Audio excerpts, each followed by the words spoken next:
Actually, I can read her complete professional CV, which is 20 pages long for you, but I believe if I read it, we will miss the knowledge that she will give to us.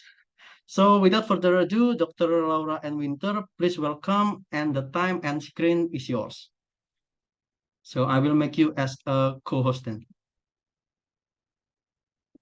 Brilliant. Thank you very much for that lovely introduction. And it's lovely to really nice to join you this afternoon. I think it's been mentioned that you have an opportunity to learn from me, but I think one thing I'll say before I share my slides is that I'd also really like to take this opportunity to learn from you all about counselling in Indonesia and your perspective on some of the things I'm going to be talking about, because I come from one position, but that doesn't mean that I can't kind of be enriched and learn along the way with you also. So I've got some PowerPoint slides and I will share my screen. The other thing I wanted to quickly say is that if at any point I am talking too quickly or mumbling in a very Northern English sort of way, then please just wave at me and I'll try and slow down. Okay.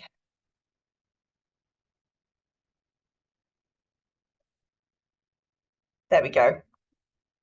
So as it's been said already, I'm here to talk to you specifically about social justice in counselling, and this is something I've done work on for a number of years now. So I've been working at the University of Manchester since I did my doctorate degree, and my doctorate research, which kind of started me down this path, looked at counselling psychologists. So I'm a counselling psychologist by training. And I spoke with counselling psychologists about their views on social justice and the place it has within counselling psychology specifically. I've since then done lots of work with counsellors, psychotherapists, school psychologists, and people from kind of other branches of allied professions to extend this. So I always start, when I'm teaching, I always start with a bit of a plan of what I'm aiming to do. So this book's been mentioned already. Apologies for the self-promotion. It is hopefully a useful text for people, but I appreciate that the phrase social justice might not be one that is used within your area of counselling. It certainly wasn't in the United Kingdom. It didn't appear in counselling texts or training, certainly before 2010.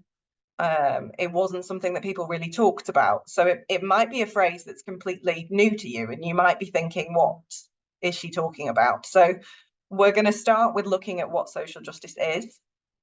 We're then going to move to think about, well, how is this concept, this idea, useful or relevant to counsellors? You know, I know that you're all studying counselling at different levels. How is this relevant to me is really the question. And what might it look like? So I know we've only got an hour, so it's going to be relatively brief, but hopefully I can along the way flag some areas that you can think about afterwards as well. I'm also hoping, if we're able to, that there'll be some time within that for discussion. As has been mentioned already, please feel free to to use the chat function. So to write anything or to pose any questions in there, please do feel free to use that. And at the end, hopefully we'll have a chance to talk as well. I wanted to start by saying something about who I am. And not in the kind of academic 20-page CV sort of way, but more who I am as a person, as a human being, because I think that this is really relevant to when we talk about social justice, as we'll see as we go on a little bit further. So I'm British, so I've lived in the United Kingdom my whole life. I'm white, so I'm within the majority in terms of ethnicity in the UK. I'm a mum, so I have 3 very young children. I am obviously I'm well educated. I work at a university. I hold a number of privileges, a number of parts of my identity chime with the kind of majority within the United Kingdom. So being white, being middle class, being heterosexual, being non-disabled at present, I'm aware that I hold a degree of power within that structure. I also have experience of being experienced discrimination for being a woman, for being a young working woman in higher education. And I think having a knowledge of some of this is really useful when we go forward, when we think about social justice. I sometimes feel like I'm the wrong person to be talking about this because of my experiences. But I think it's useful for me to know and to be aware of so that I can reflect on who I am. And I know that that is something that's consistent not only to social justice within counselling, but also, you mentioned you've been learning the first three forces. So when we learn about humanistic approaches in counselling, for example, the person of the therapist, of the counsellor, is very important. I teach students at Manchester about Rogerian person-centred or client-centred counselling. And we know from that the relationship is key, and that your congruence is also important. I think that becomes very important when we talk about social justice as well.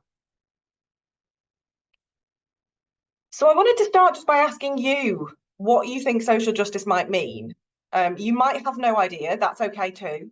You might have lots of ideas. I've got two options for us, and I'll give us a couple of minutes to do it. Either, if you have access to this website, mentimeter.com, you can pop in that code and type some ideas in there. Or if you don't want to do that, then feel free to use the chat function that we mentioned already on Zoom. And I'll keep a lookout. I'll give us a couple of minutes to do that, and I'll keep a look at both of those things and see where we get to.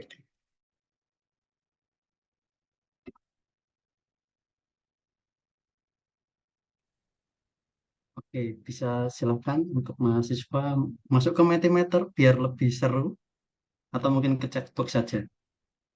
I'm so sorry if sometimes I use Indonesia, Doctor. That's absolutely fine.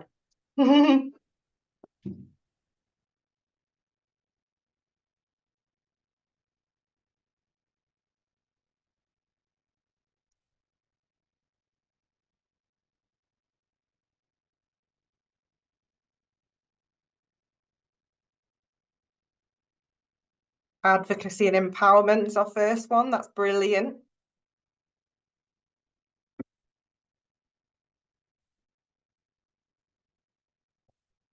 First one in the chat. I'll see whether we've got anything on Mentimeter coming in. Not got anything there yet. Anyone have anything else to add beyond advocacy and empowerment? People, yeah, certainly about people.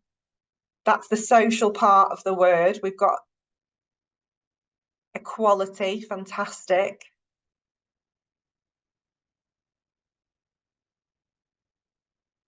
I've set you two challenges here, haven't I? I've set you one, typing in English, and two, thinking about social justice.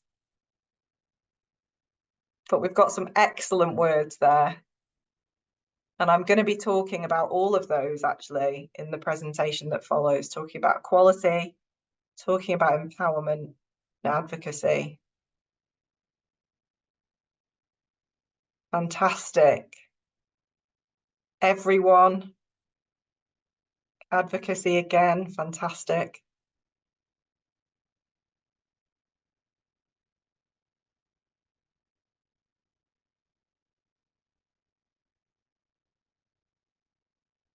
Opportunity, yes. Yes. Humanity, fantastic. Lots and lots of brilliant words. Gives me an indication from reading those that you have some idea of what I'm going to be talking about, which is brilliant. Vulnerable people, yes. Yes, it can involve thinking about vulnerability, can involve talking about rights. So somebody's mentioned the client's right. Fantastic. Chances. Somebody's mentioned something about legal, paralegal. So that's interesting. That stuff definitely comes up when we talk about justice. It'll be interesting to think as we go through whether that's as connected in some ways. Somebody's typed impartial. That's an interesting one. I'll try and come back to that one, about whether or not we can be impartial in our role as counsellors. Okay, fantastic. We've got lots and lots of brilliant words there. Okay. So that's a starting point. And as I say, I can see that many of you have some idea of what we're referring to. It is a really complicated phrase, if I'm honest. I think it's something that is not always very well understood. And I also think I often say to my students that I'm teaching that this is talked about in lots of different fields. This is talked about in philosophy, it's talked about in politics, it's talked about in all sorts of different fields. Now, the way that I think about it is very much in relation to counselling and psychology. I think it's a particular view on things. Philosophers have made their whole lives work about social justice, and it's not quite the same, I don't think, in counselling and psychotherapy. But it is, as we say here, extremely broad in scope, and it covers a multitude of concepts. And as I said earlier, so this was something that was talked about in the United States, in the counselling literature there, in the psychology literature there. It was talked about as this fifth force that was mentioned before, but it wasn't really talked about here as much. However, many of the concepts that actually are being talked about were talked about for years. As it says here, there's a vast array of definitions, and whilst many overlap, there are also differences and distinctions which can be drawn. So we could see social justice as an umbrella term, so as one capturing lots of different things for concepts like diversity, change, equity, so that's inequality, like we had equality when you were feeding back then, oppression, marginalization, disruption, and affirmative action. So lots of very different topics, but all, I think, sharing some common themes around equality, around humanity, actually, I think, although it has been, some people have talked about it in relation to animals more broadly, not just people, but the common themes here are around power and equality, I think. So there's been work done within school psychology in the US, and I find this definition quite a useful one to think about. Because here, they define social justice as both a process and a goal that requires action. So when I say that, what I'm referring to is the fact that social justice is both what we are doing and what we are hoping to achieve. So it's both of those things. It's not one or the other. And in this particular definition, it's talking about school psychologists, but I think you can extend this beyond their field to think about ensuring the rights, the opportunities, the well-being of all people, especially those whose voices have been muted, identities obscured, or needs ignored. So here's where power comes in again. Social justice requires promoting non-discriminatory practices and the empowerment of families and communities. School psychologists enact social justice through culturally responsive professional practice and advocacy to create schools, communities, and systems that ensure equity and fairness for all children and youth. So we're seeing some common themes there, some common threads within the definitions around not discriminating, treating people equally, fair opportunities, fair rights and access. But in counselling, what does this mean? Because we're not talking about politics, not in the broader sense. We're not talking about who represents you. We're not talking about your government. We're not talking about those sorts of decision making. We're talking about counsellors. We're talking about people that are doing therapeutic work. So what does it mean?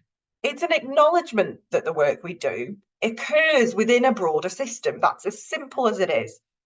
We can't disconnect people from the systems around them.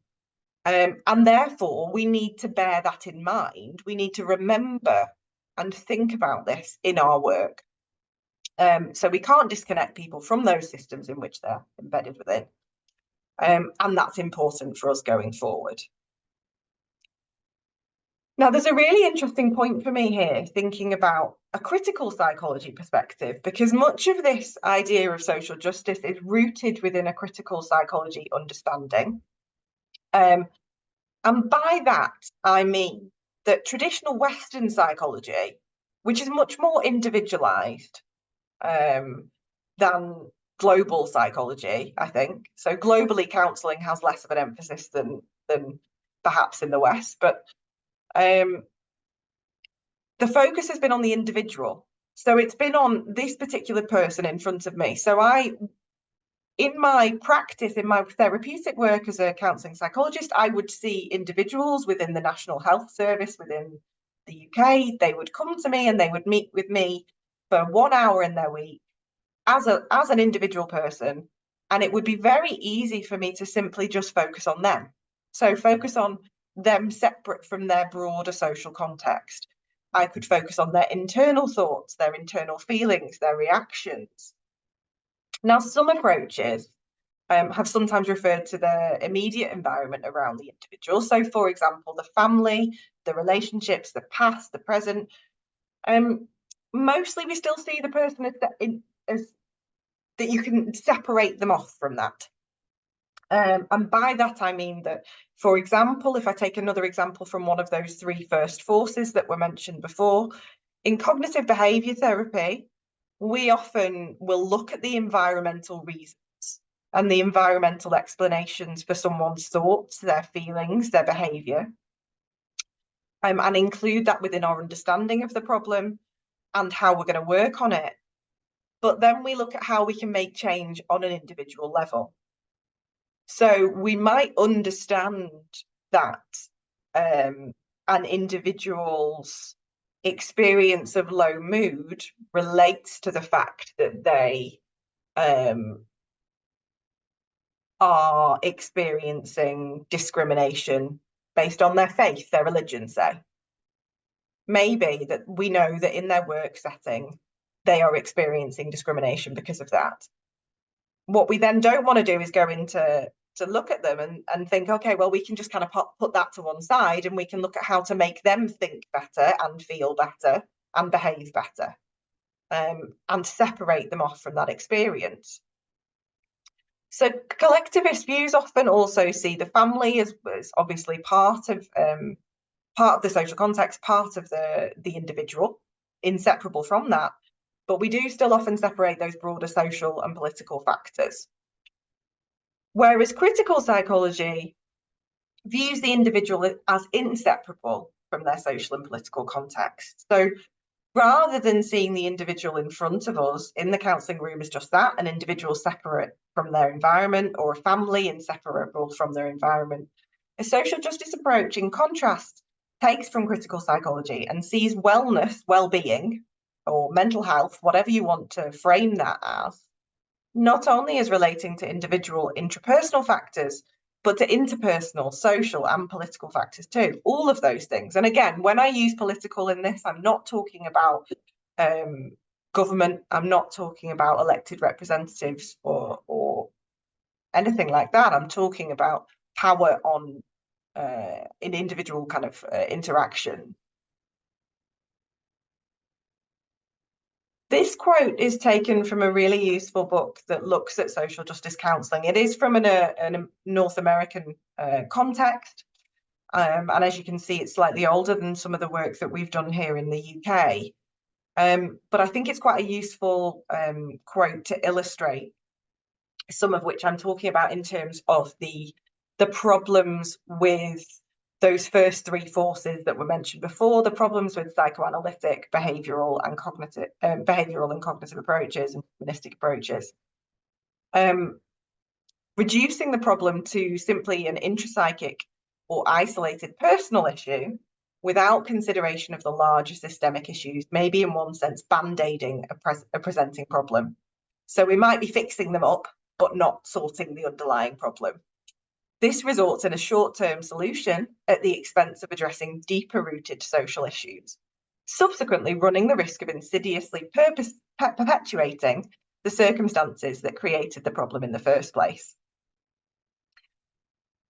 So what this indicates is that social justice views of counselling and psychology suggest that we need to go beyond traditional therapeutic approaches and help addressing some of these deeper rooted social issues that are mentioned there. We need to think about how we can make changes beyond helping somebody to think better about a situation or feel better about a situation. We need to help solving some of the problems that are causing what's happening.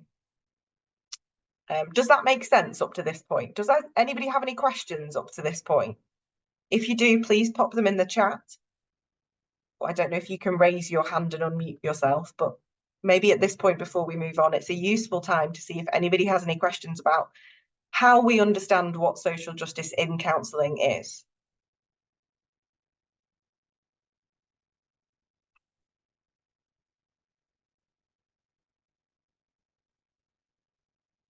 Oke, ada yang mau bertanya sampai sini?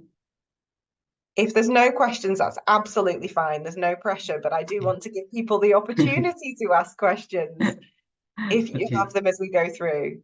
And it sounded like there was an offer before. If you weren't feeling too confident to ask your question in English, we can probably translate. Yeah, sure. I will try to help them in translate. Maybe they just try to digest because this is kind of new information. Exactly. If anybody does have any questions as we go through, please do pop them in there. I'm absolutely happy to answer them. Even if you are completely thinking, I have no idea what's being talked about, please tell me, and then it'll give us an opportunity for us to try and explain further. It also might be the case that you feel like, oh, this really isn't relevant for me, and I'd be interested in hearing about that too. Kalau misalkan kalian ada pertanyaan, bisa langsung saja tulis di chat box during the presentation if you have any question. Kemudian bisa angkat tangan juga. Oke ya? Thank you very much. Please. Okay, I'll keep going through and please do let me know.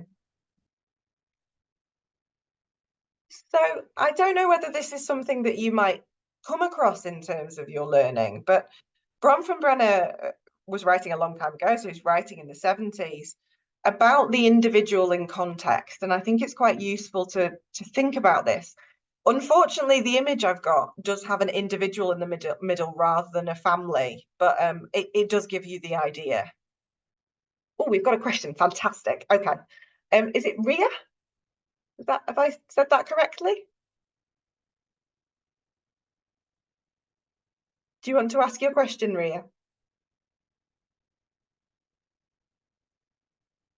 Oke, Ria, apakah ada pertanyaan? I think there is a little bit problem. Maybe just a slight delay. Apakah ada pertanyaan, Ria?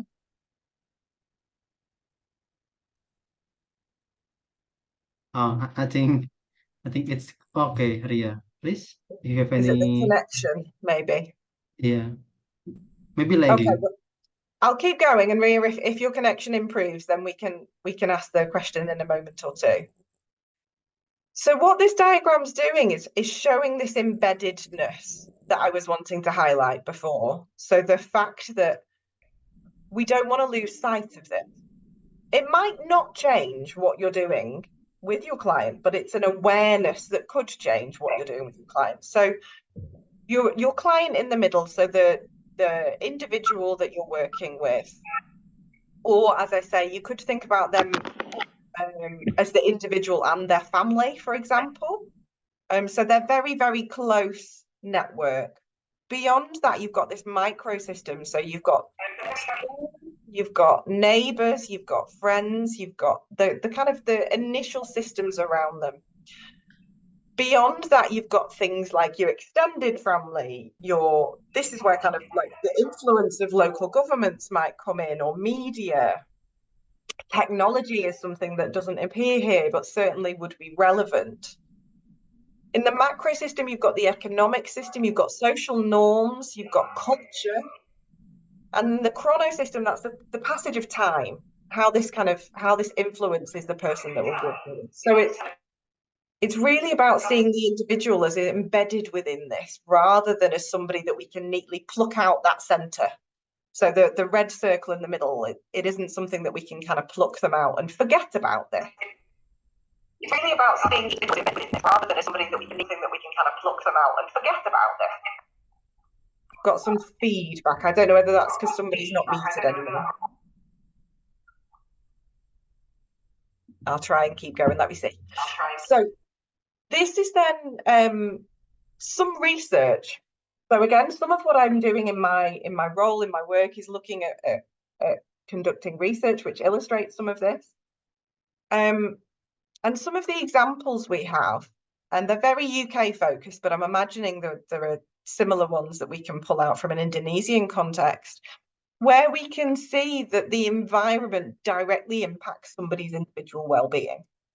So, for example, there's a research that demonstrates a relationship between living in a cold, damp household and problems with mental health issues. There's relationship between food insecurity, so not being able to get enough food to eat, and the use of food banks. So this is something we have in the UK at the moment, which shouldn't really be happening, but association with feelings of embarrassment and shame, which are both linked to psychological distress and mental health issues. And there's many studies which evidence the psychological impact of a kind of governmental policy here we have here, which reduces spending on public services with well-being and mental health. Ria, can we bring you back in if you're I can see you moving now, so I think your connection must have improved. Would you like to ask your question? Oke, Ria, apakah ada pertanyaan yang ingin disampaikan ke Dr. Laura? You. Yes, thank you. Can you hear my voice? Yes, I can hear you perfectly. Did I pronounce your name correctly? Ria. Yeah. Yeah. Beautiful, thank you. Thank you, Miss Laura. I am Ria. I am a counseling teacher in Fantastic. primary school, and then I am a paralegal, a women's and children's activist. I really agree with you that social justice is relevant in counseling. Yeah, in fact, it is really needed because it can be an umbrella for protecting the rights of our counselee, our clients, especially in several cases that I handled. The client or the counselee were vulnerable people, vulnerable children or women. So what do you think? How can counselors identify the impact of social justice? Maybe racism, sexism, or etc. on our counselees' mental health. Thank you. That's a brilliant question, and something I'm hoping that we're going to kind of think a little bit more about in this second half. I think racism, sexism, all these things need to be taken into account. And I think this is what I was mentioning before, is that sometimes what I've seen, because I've been teaching counselling for a number of years now, and sometimes what I've seen is where we say that it's happening, and then what we do is we construct an understanding of what's going on for somebody, but forget to include any of that because we think, oh, we can't change that. So we'll focus on the things we can change. So, for example, we've got somebody in front of us who is feeling very low in mood. Maybe we know that they've been experiencing much of this discrimination that you're mentioning, Ria. When we then kind of develop a formulation or an understanding of the problem, we tend to then focus on, oh, well, let's look at their behavior, and maybe they need to be doing more because maybe then they're not getting out and they're not getting up, and that's perpetuating their distress, that's continuing their distress. And we forget the fact that actually part of the reason that they're experiencing low mood is because of that discrimination. So I'll come in a few slides time on to think about, well, what can we do? And I think some of that relates to stuff that we can do beyond the individual interaction with that person. And some of it relates to conversations we can have within the therapy room. So hopefully that'll start to answer some of your question a bit more, Ria, but pop your hand up again later on and let me know if it's still floating around. Although I do think that, unfortunately, with social justice, there is one thing to say, which is that there aren't any easy answers. So this is what I was mentioning before in terms of it's been acknowledged as the fifth force. Interestingly, the fourth force has been talked about in terms of multiculturalism. Now, the multicultural model has a lot of overlaps with the social model. I don't really think that we can think about them as wholly separate. I think the social justice model builds on the multicultural model, and the multicultural model informs the social justice model. So we're not really moving away from that perspective. I think there's an awful lot of cultural humility that needs to happen in relation to this work. And I don't think that moves away just because we've called it a different name. Okay. So as I said before, social justice practice, if we start to think now about how this, what this looks like in our counselling practice, now that we have a sense of what it might be, I've tried to talk about this in a fairly simple way in the past and said, I think this is about remembering that the work that we do occurs in this social political context, which we can't disconnect it from, and articulating that in our practice. So in terms of what it looks like, that there hasn't been one model or distinct approach that has been proposed. We don't have a single model, a single textbook, a single manualized counselling approach which is branded as social justice counselling. The one thing we did do, however, when we looked at the social justice handbook that we've just developed, is thinking about, well, what are some principles which might underline social justice informed work? And it builds on a lot of literature that came before us. It's by no means entirely new. But I'll talk through some of these principles because I think that they scaffold the work. So the first one there is relationally social justice ethical practice. So what we mean there is that when we talk about ethical practice, obviously we're thinking about things like a framework from a regulatory body. So if you're in North America, that might be the American Psychological Association. If you're in the UK, you would be talking about the Healthcare Professions Council or the British Psychological Society. There are bodies like that across the globe. But then they tend to produce these ethical documents and guidelines that we then respond to. But ethics really, as you will all know, goes beyond these ethical frameworks and guidance documents. And it's much more relational. It's much more about how do we relate to the people around us? How do we see our practice and our ethical practice in relation to those relationships? And I think one of the things we really wanted to emphasize in the social justice handbook was about the fact that this relational ethics is also about social justice, because it's about our identities as a practitioner, which is why social justice informed counselling is so reflexive. So I started half an hour ago when I started talking to you all, I gave you a little bit of a sense of who I am as an individual. And I think that that's important because it influences my practice. If you come and see me, if you're working with me as a therapist, so for those of you who are Muslim, for example, you might come and sit in front of me in a counselling room and take one look at me and think, she's not Muslim. Okay, how does that impact our relationship? I need to know and understand somebody's positioning as a client because of their religion, or because of their ethnicity, or because of their social class, or because of their disability, whatever it might be. It's something to do with our identity. And I need to have an understanding of that because that is going to impact our relationship. I bring it into the room with me.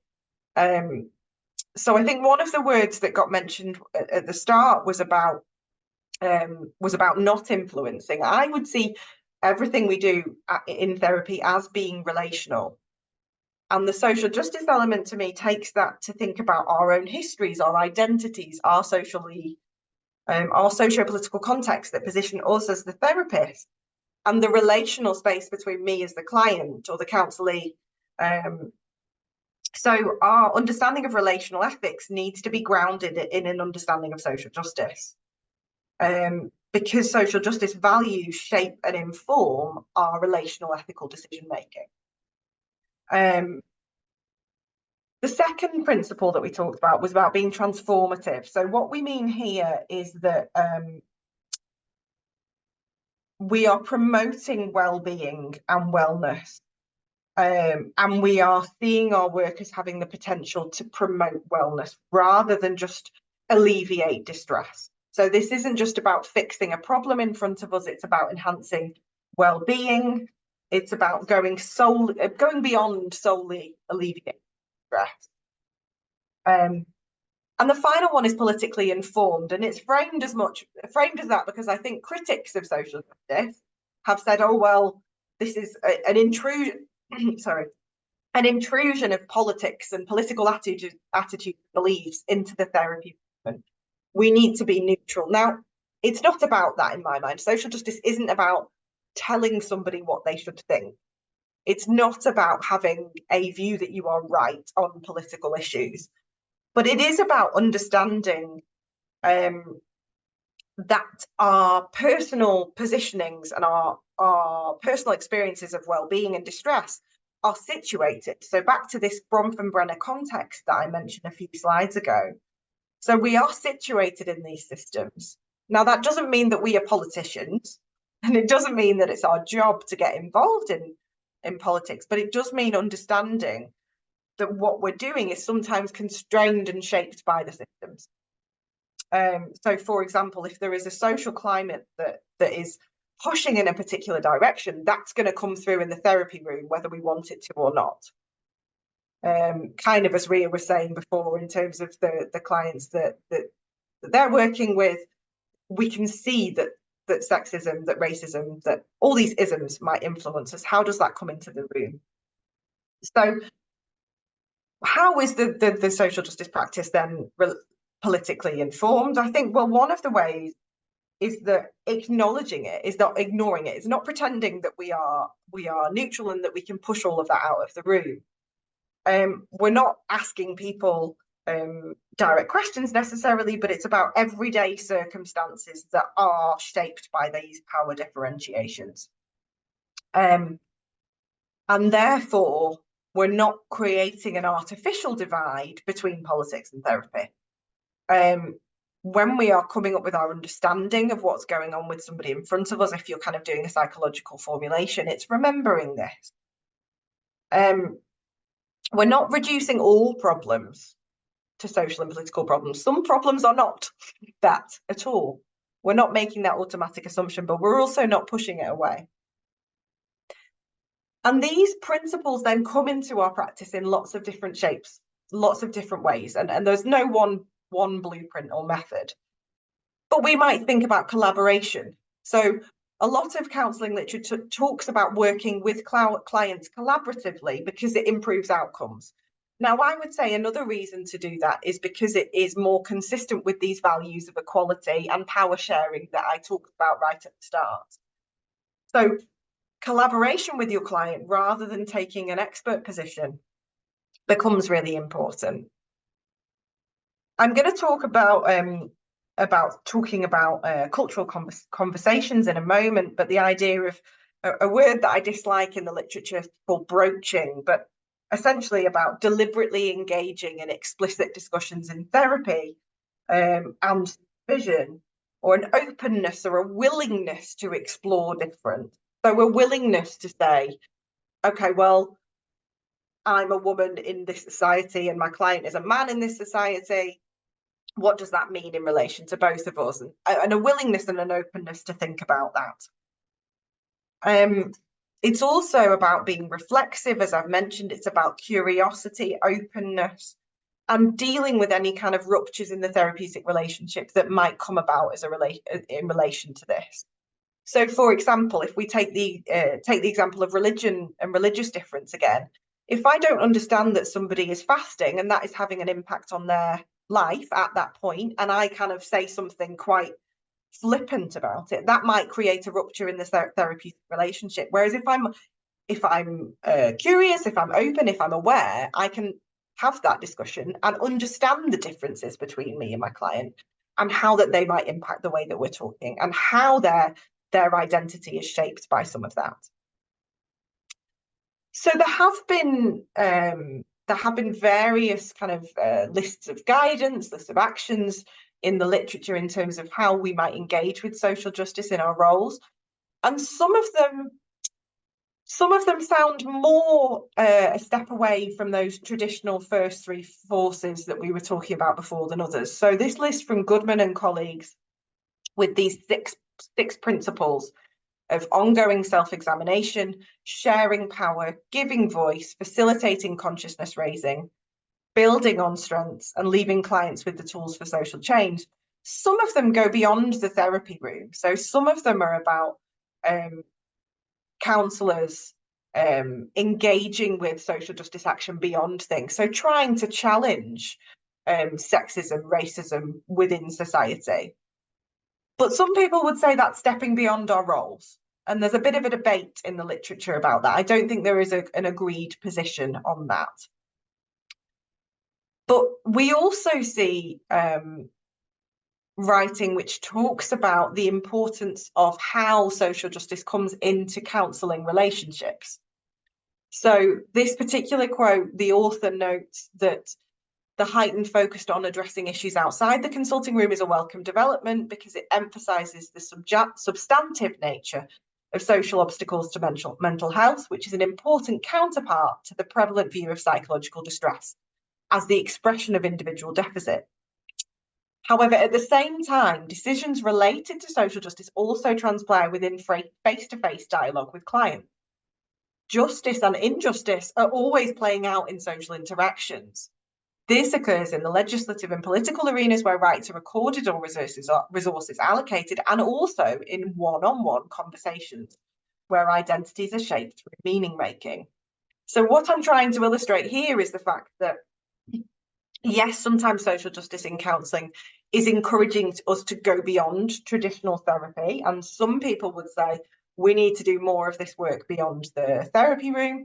Other authors have talked about, well, how can we look at what we are doing within the therapy room and ensure that those practices are consistent with the values of social justice that we've talked about, the values of equality, the values of thinking about this power sharing that we talked about earlier.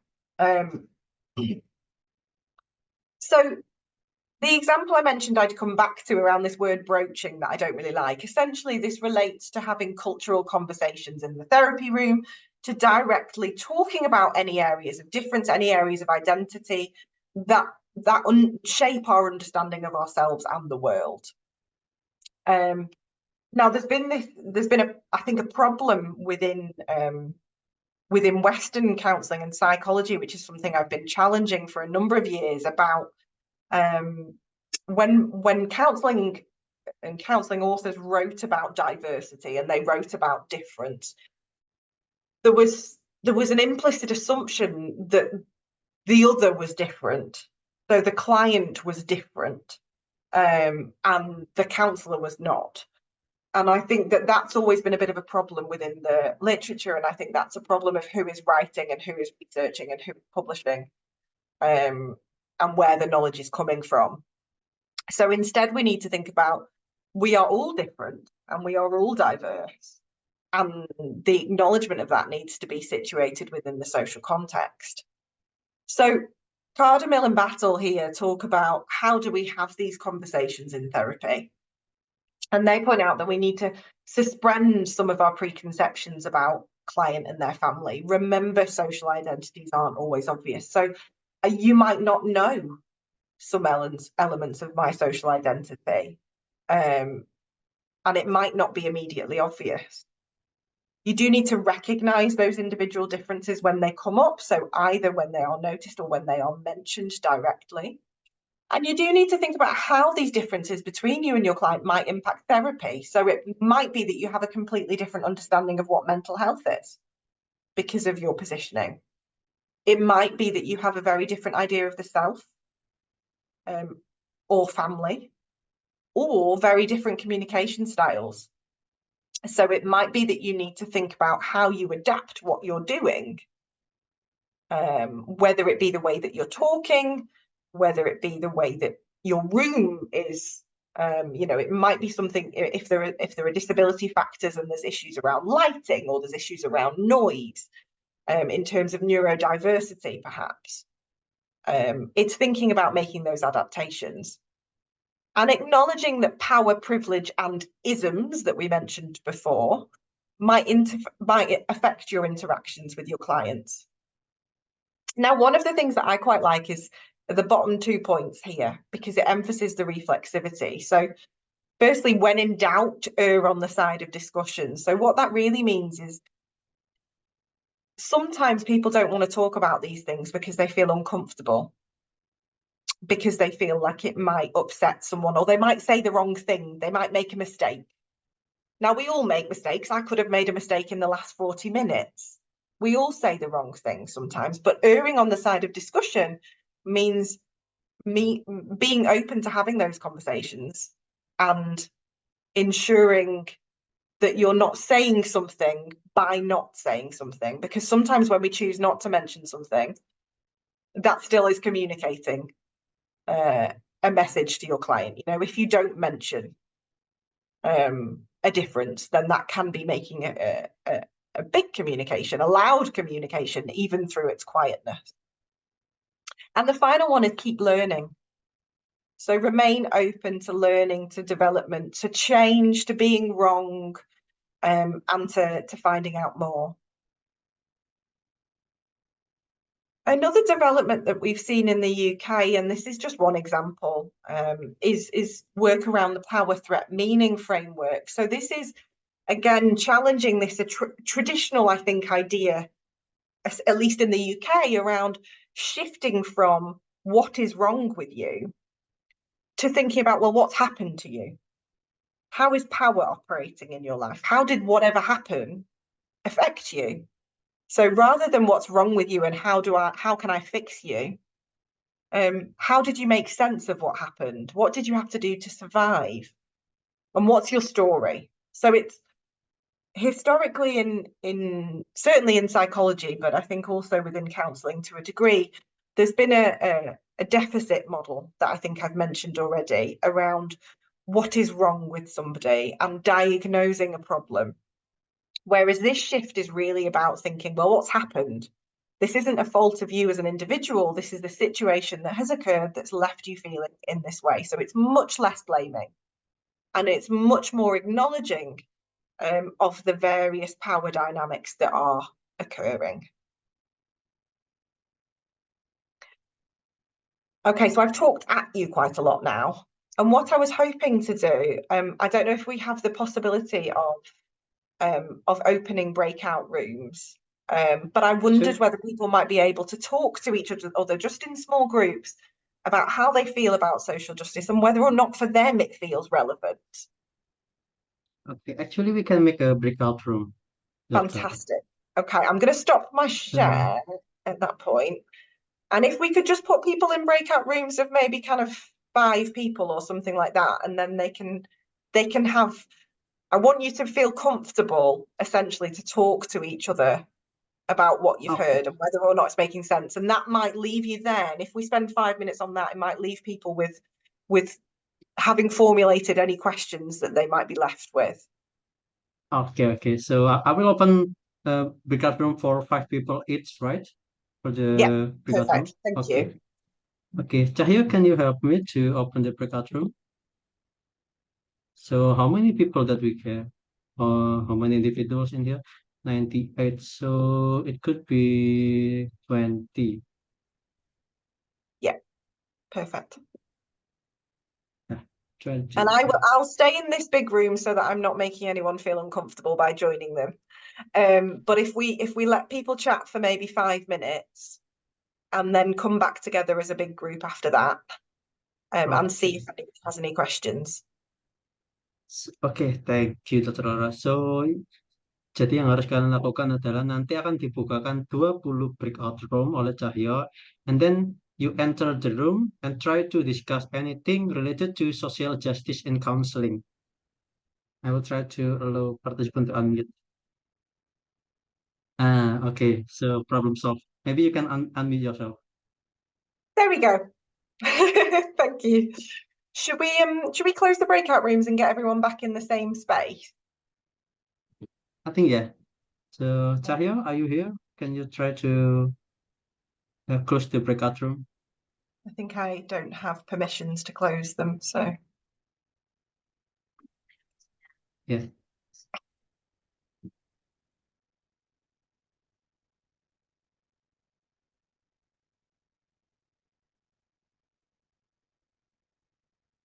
There we go. It looks like everyone is coming back. Welcome back into the main room as you're joining us. I'll give everyone just a minute whilst they're joining us before I start talking again. I'm aware that for some of you, that was perhaps a difficult task to have a conversation about something that's so new, and something that you maybe need a little bit of time to think about, and how it fits with your kind of model and understanding of what counselling looks like. We will have chance, once everybody's back together, there's probably still 5 more minutes before we need to finish, just to see if anybody has any questions they want to ask in this space. We've briefly talked in the break to see whether maybe there'll be some other questions from our hosts as well. And I'm more than happy to answer questions via email afterwards as well, if there are things that crop up for people. Thank you, Dr. Laura. So I think it's time for Q&A session, right? Yeah. So does Okay, anybody have any questions? Oke, so untuk yang punya pertanyaan tentang social justice in counseling ini, karena ini benar-benar baru kan untuk kita. It is really new for us because we only learn from psychodynamic until multicultural counseling from the first force until the fourth force. So it is the fifth force, presumably to be the fifth force atau gelombang yang kelima gitu in counseling. So that's why it is really new. Not only you, I think, not only for the student, but also for me as a lecturer. So, kalau ada yang mau tanya, silahkan untuk para mahasiswa. Sebenarnya saya ada, cuman actually I have, but I will try to give the chance first to them. Yeah, fantastic. One thing might be just to see before any of the students have any questions. One thing might be that you don't have a question, but you have an observation about the way in which maybe what I've been talking about seems really similar to some of the ideas that you've learned in the other four approaches, or it might be that it seems really different. So even just a reflection on that might be helpful.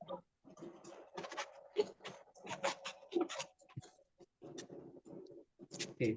Do you want to ask everyone? Ada yang mau bertanya? Atau mau coba merefleksikan tentang social justice in counseling in Indonesian context? Karena kan kita as part of our ideology is social justice, right? So we bring it into counseling. So, ada yang mau merefleksikan apa sih yang sudah kalian lakukan, especially in social justice, related to counseling?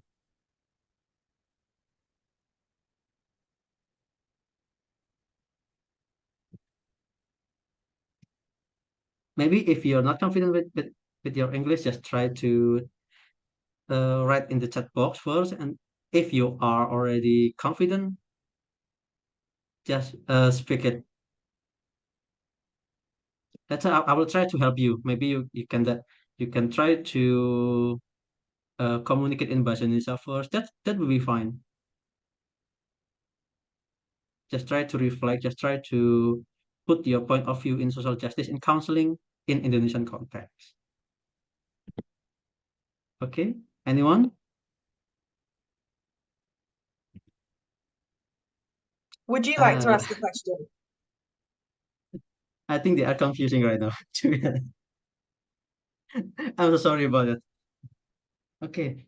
Actually, I have a little bit question because I don't know, maybe it's part of our tradition in Indonesia because we learn from the Yeah. Western community, right? But Mhm. the funny part is when I try to learn more about current perspective of the Western psychologists and Western expert, they try to look at us as the Yeah. Eastern people.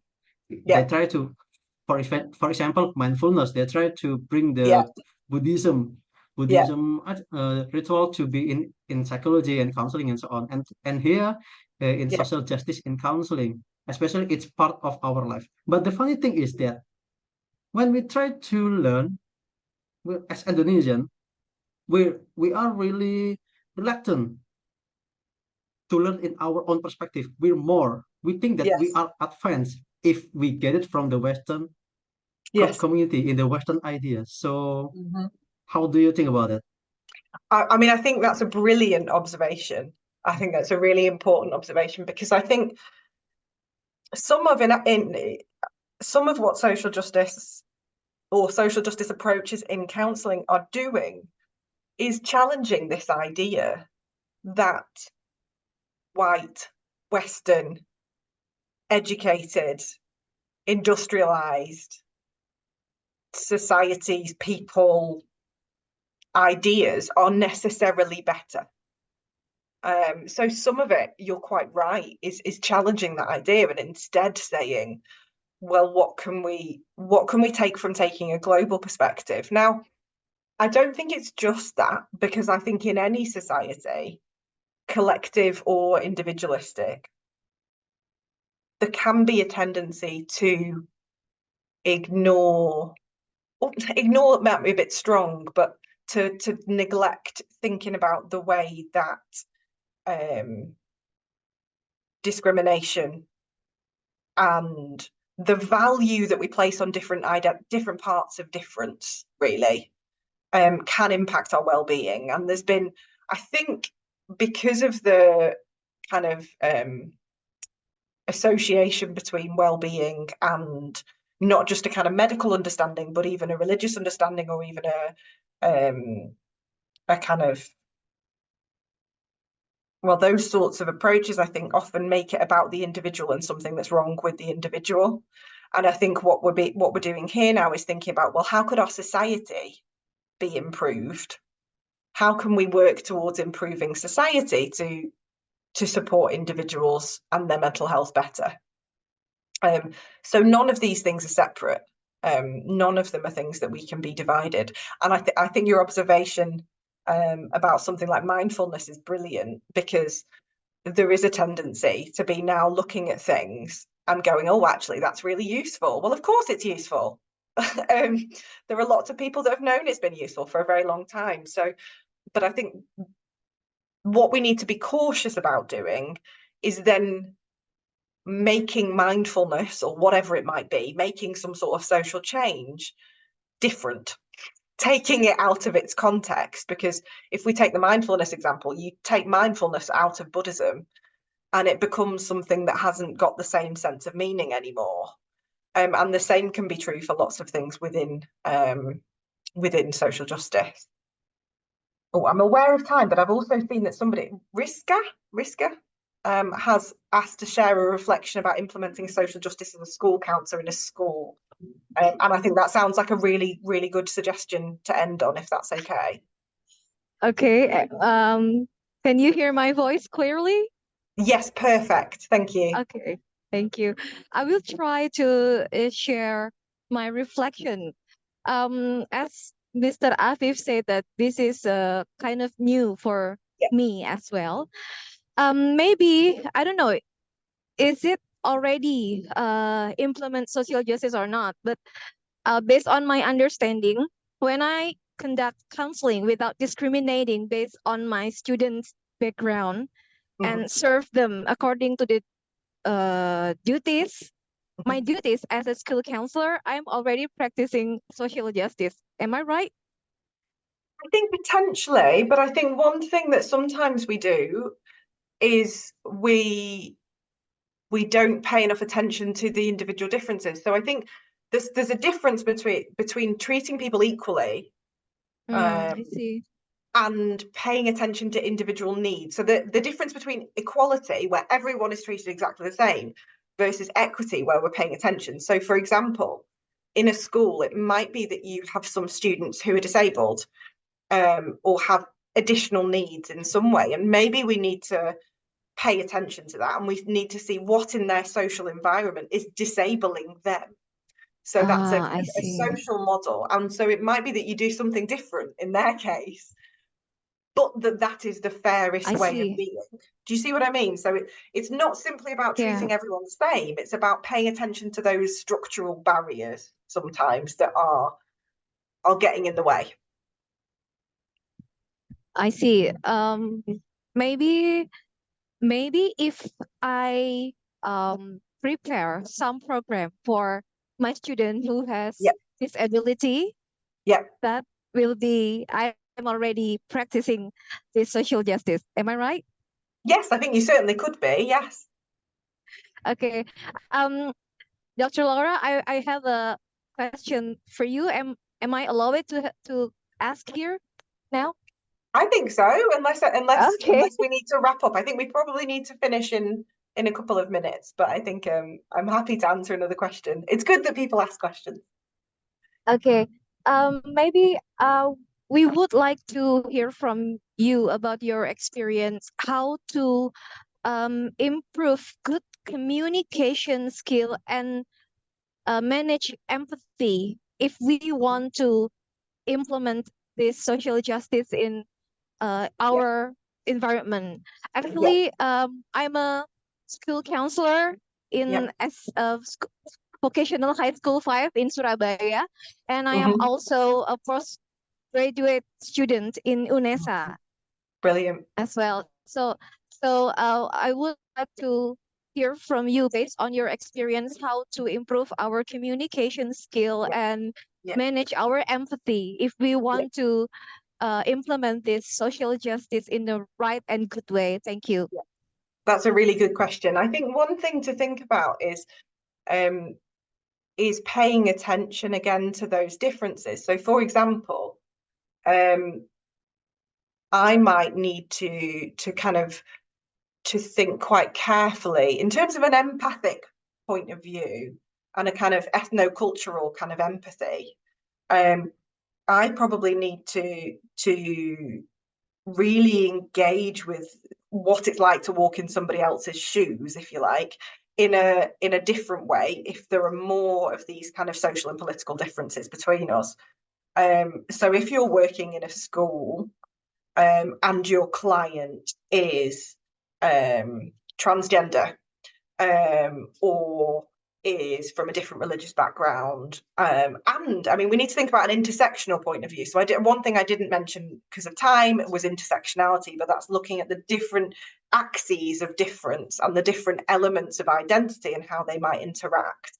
But if you've got if I was working in England with a young person who was transgender, who was from a minoritized ethnic background, I'm going to need to work hard to make sure I really understand what it's like to be in their position. And that's something about the normal skills that you all have as counsellors, about listening, attuning my body as well as my ears to hear what they're saying and how they're saying it, but also being attuned to the broader climate. So for example, in the UK at the moment, there's a lot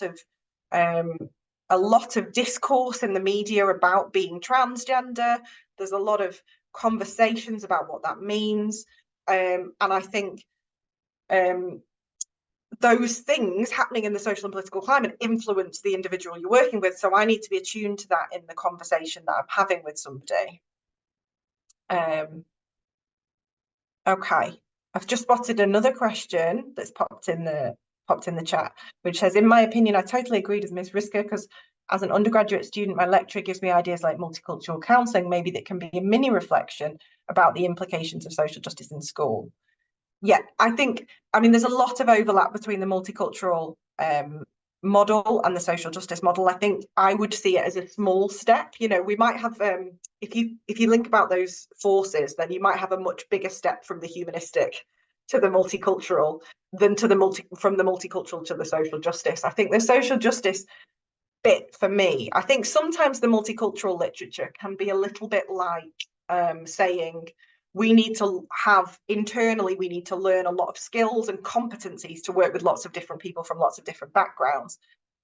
And that the cultural competencies literature kind of focuses on those things. Whereas I would think within a social justice approach, we need something more like cultural humility, which is an openness and a humility to not knowing necessarily and not having to learn lots of different things, but an openness and an understanding to that difference, and an understanding that that difference is often framed in quite political terms. That's the brief version of an answer. I hope that helps. I'm aware, I think we've gone ever so slightly over the time that we said, so I just want to hand over back to our host to make sure that we're all right to wrap things up at this point. Yeah, thank you, Dr. Laura. I think the time is up, so I will just try to wrap up the session. So thank you once again for emphasizing in the social justice in counseling. There are some points that I get that maybe I will try to bring it into my class later. So the first one is to correlate the social context with individual in psychological area. It's really important, and also try to isolating personal issue without looking at the large systemic issue may raising and adding in a presenting problem, and then increasing equality and equity as a part of social justice in counseling implementation is really important. And then thank you once again as representing my students. Thank you. I personally, I deeply thank you for you because you have shared valuable, insightful, and also the enormously informative knowledge to us, especially with social justice and counseling. And it has been really an enriching experience for us. So thank you. And for the participant, thank you for your active participation in this informative online session. I trust that you have found this discussion is valuable for you, especially for you as a future counselor, and also for the school counselor that continued the study in UNESA. For the next activity, which is handing the certificate and also take a picture together, I will hand it over to Miss Selfie. Okay, Miss Selfie. Okay, thank you for Dr. Laura and our moderator, Mr. Afif. So, ladies and gentlemen, after the presentation of the material and the question and answer session, followed by presentation of the certificate to Dr. Laura. So, to the Hamid Andati, please welcome.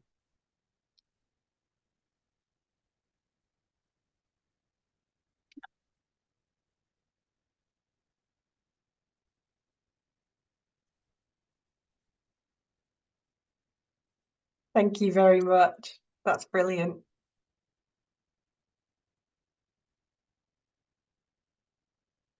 Okay, kindly thanks for Dr. Laura. So, ladies and gentlemen, before ending today's event, let us do some documentation for today.